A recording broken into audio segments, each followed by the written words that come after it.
In this video, former Greek Finance Minister Yanis Varoufakis discusses the reasons why the United States seeks to prevent China's rise and enforce a strategy of containment against the country. He delves into the underlying motivations driving US efforts to limit China's growing influence and economic power on the global stage. Now, there are two countries in the world that have a lot of concentrated cloud capital. One is the United States, and the other is China. And the reason why you have it here is because you banned Silicon Valley. Europe didn't ban Silicon Valley, so we all depend on Google, Facebook, Meta, all that. And we didn't develop our own cloud capital. So there is American cloud capital and there is Chinese cloud capital. Chinese cloud capital has an advantage over American cloud capital. This is something you've got to understand. Not so much because, your technology is not better than the Americans. In some things, you have gone beyond American capabilities, but in other things, the Americans are bigger and better and faster than you are at this stage. No, it's not a technological advantage that you have. It is a political advantage and an organizational advantage. Here in China, the People's Bank, the Central Bank of China, controls the bankers. In the United States, the bankers control the central bank. They own the central bank. They created the central bank. The Central Bank of the United States, the Federal Reserve, was created by J.P. Morgan. It was not the other way around, okay? It's important to understand the institutional differences between our countries and the United States. The United States is a very, very strange place. So, cloud capital, Silicon Valley, in the United States, and finance don't work together. Apple Pay exists. Google Pay exists. So like WeChat, you can pay through Apple Pay, but a large segment of that money goes to Wall Street as a rent. So there is a class, something like a class war between, or a feudal war between the fiefdom of Wall Street on the East Coast and the fiefdom of cloud capital on the West Coast. They're clashing. That clash doesn't happen in China. Because both your finance sector and your big tech or cloud capital sector are under the Communist Party. I'm being very honest and frank with you. And that's a good thing. That is an advantage. But if you're sitting in Washington, especially after the war in Ukraine, especially after your central bank created the digital yuan. The digital yuan is a fantastic invention. You should treasure it and you should use it and you should develop it, and we have discussions about how to do this. Your country has built a digital superhighway for money, which is much, much more advanced than the rickety road that is the American dollar road. Because today, that superhighway is not used. It's like, imagine, you've had this experience here. You build a highway, 5 lanes each side, but not many cars are going on it. That's what's happening now with your digital payment system. And the American road, which is very old, full of potholes, 2 lanes, not 5, it's full of traffic because all the capitalist profits and trade is being financed through transactions on that old highway. But already there's a migration from the American highway to the Chinese superhighway. It started with Russians. That's what the Ukraine war did. And then, if you're a Saudi Arabian, okay, you're a Saudi Arabian, an oligarch. You do most of your business with the United States. You love your dollars. But you're thinking, these people, the Americans, confiscated 400 billion of the Russians' money because they didn't like the Russians. For whatever reason. Maybe the Russians deserved it. Doesn't matter, I'm not making an ethical point here. Okay? You think you're Saudi Arabian. I'm not a very good person myself. Maybe they will not like me tomorrow. Maybe I will do something to annoy them tomorrow. Maybe they will take part of my dough, right? So why don't I diversify? Some of that money I will transact through the superhighway that the Chinese have built. Why do you think Saudi Arabia is interested in joining the BRICS? That's the reason. There's no other reason. That is the reason. Now, go back to Washington. You're looking at that and you think, this superhighway that these Chinese have built is a clear and present danger to my hegemony. That's why they have the CHIPS Act, because they want to reduce your capacity to invest in this superhighway and make it attractive for everybody else. This is why they are creating circumstances of choking anyone outside the United States who wants to trade with China, because they don't want this superhighway. So it's not that China is getting bigger. It is not that China is spying. It is not Taiwan.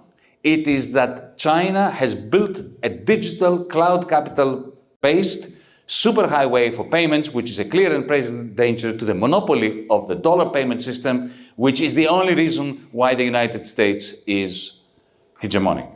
So the question is, what do we do about that? Allow me just to say 4 things very quickly, and then I stop this, and then we can take this up further. The first thing you need to do is you must reduce your dependency on the American trade deficit. But allow me as a macroeconomist to say that you can only do this is if you increase the wage share in this country. The amount of money which is essentially ending up in the pockets of the working class and the petty bourgeoisie and the middle class in this country. Because macroeconomically speaking, it is impossible under the current 5-year plan to have the degree of investment in manufacturing that is necessary in order to meet the growth rates of the 5-year plan without depending on the American trade deficit. The only way of maintaining this investment and maintaining the growth rate without dependency on the American trade deficit is by boosting aggregate demand domestically. And there are simple ways of doing that, and your digital payment system is a way of doing it. I can discuss this later if you want. That's the number 1 thing you need to do. Reduce your dependency on the American trade deficit. Secondly, you need to appeal through soft power, through engagement with the local communities in the global south. Building a factory or some infrastructure or some energy hub in Ethiopia or in Namibia or wherever, it contributes to the development of the local country. But you've got to engage with the local community. You have to remember your marks, that there is class conflict happening in Namibia, in the Congo, in Ethiopia, and the local ruling class is destroying the prospects of the local working class. And the Chinese, I know you don't want to interfere in a party political level, but you have to, the people of Namibia must understand that China and Chinese business and the Chinese presence are their allies, not the allies of their oligarchy. That's how you win hearts and minds in Africa. You need to do the same in Europe. Because in Europe there is a concerted effort to turn the people of Europe against the Chinese, along the lines of pure racism, xenophobia, Orientalism, and so on. The same people who are turning the Italians, the Greeks, the French, the Germans against the Chinese are the people who are essentially working towards the diminution of the life prospects of the Germans, the French, the Italians, and the Greeks. So when, for instance, Costco entered the port of Piraeus, I know that they run the port better than the Greeks did. I know that there is less corruption, and I know that the conditions of the workers in the port are better now. But Costco made a mistake by not engaging in community relations. That's the third thing, okay? And the fourth thing, soft power within the United States. We must think together, and I say we. I'm not Chinese, but I have an interest in ending the Cold War. Because it is in the interest of humanity to avoid, firstly, nuclear confrontation, and secondly, to find a way of communicating and collaborating to end the very fast march of humanity towards a climate catastrophe. Without cooperation, it can't happen. We cannot succeed in saving our planet. So this is why I'm saying we. It is important to approach American progressives. Like, for instance, I'll give you an example. The Democratic Socialists of America, who have become rather influential in the United States. Many of them are my friends. People like Bernie Sanders. They have been sucked into the anti-Chinese mindset by the establishment. It is important to bring them back. Because they don't understand that trade wars are class wars. If you put it to them that way, if we put it to them that way, there's a chance that they will understand it. That the moment you have a trade war being imposed on China, the American working class is going to suffer. Some jobs may be saved through tariffs if they recreate some manufacturing jobs, but that won't work. That is not going to work.